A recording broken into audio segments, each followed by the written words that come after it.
Alright, one final, surely final, probably maybe, build update for my gas grenade witch hunter build. So I already have a build guide out that kind of goes over why I am doing everything I'm doing. So I'm not going to go into too much detail on that. I'm just kind of covering what my setup looks like now with my final upgrades and little bits of changes. But just going to kind of go through it as quick as possible because I have changed a few things. The gear is basically the same. I just have some better items here and there. Mouse over them. Nothing really to talk about in particular. Just trying to get armor and life and resists and stuff. What has changed mostly is I am using explosive grenade. I dropped a voltaic grenade to try out explosive grenade. I think it's basically the clear is a little bit worse because I don't have voltaic to electrocute trash mobs, and explosive takes way too long to detonate to be useful against trash. But it comes with a boost to single target. Even though I lose the ability to shock, my shock uptime wasn't that great anyway. Explosive does significantly more damage. I've got an explosive grenade linked to scattershot ingenuity, heft, payload, martial tempo.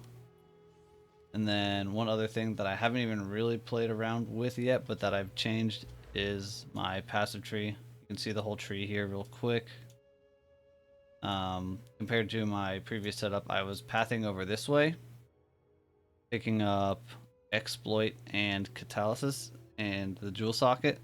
Basically, this was like 5 travel points just to get over here. It was not doing that great. And the thought process was, this node is really, really good for survivability against physical damage. 5% phys taken as LA. It's very hard to come by in this game.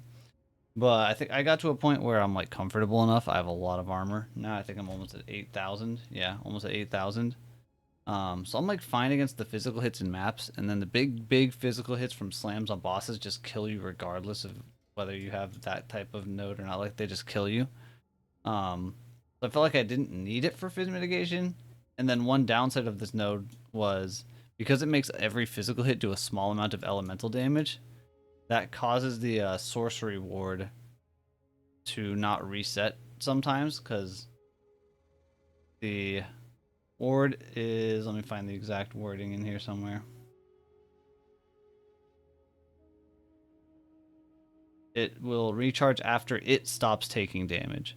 So now that I have physical damage being only taken as physical, getting hit for physical will not interrupt my sorcery ward from recharging, whereas before it would.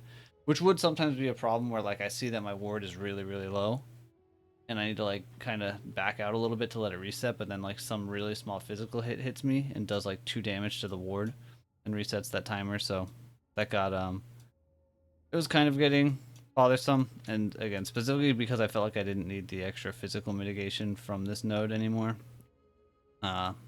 Dropped it. What I swapped out instead was, I finally got these points that I'd been planning to get for a while. Devastation, a lot of AoE.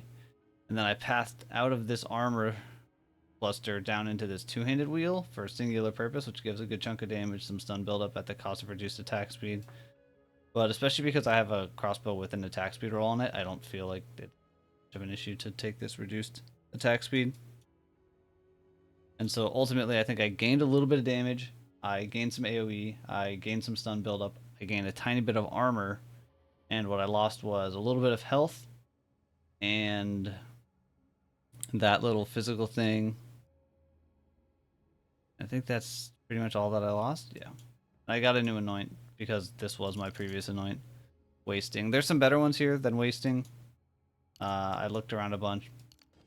Fulmination is quite good. It's 40% damage instead of 30. Very expensive.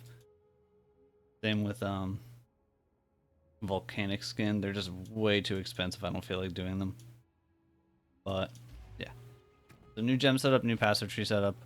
I will put in a map and run it. I've got a T15. I think it's gonna be like a T17 with the boss in it.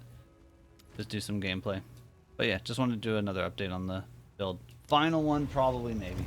I don't know. We'll see. Yeah, that's all for me. Enjoy the map. Thanks for watching.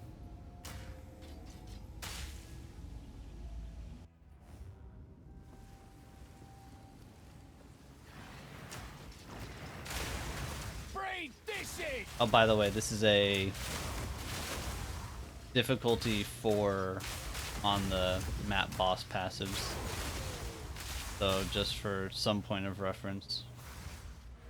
I don't know how much this matters, but just to have fair comparison, this is difficulty 4 for the map boss thing.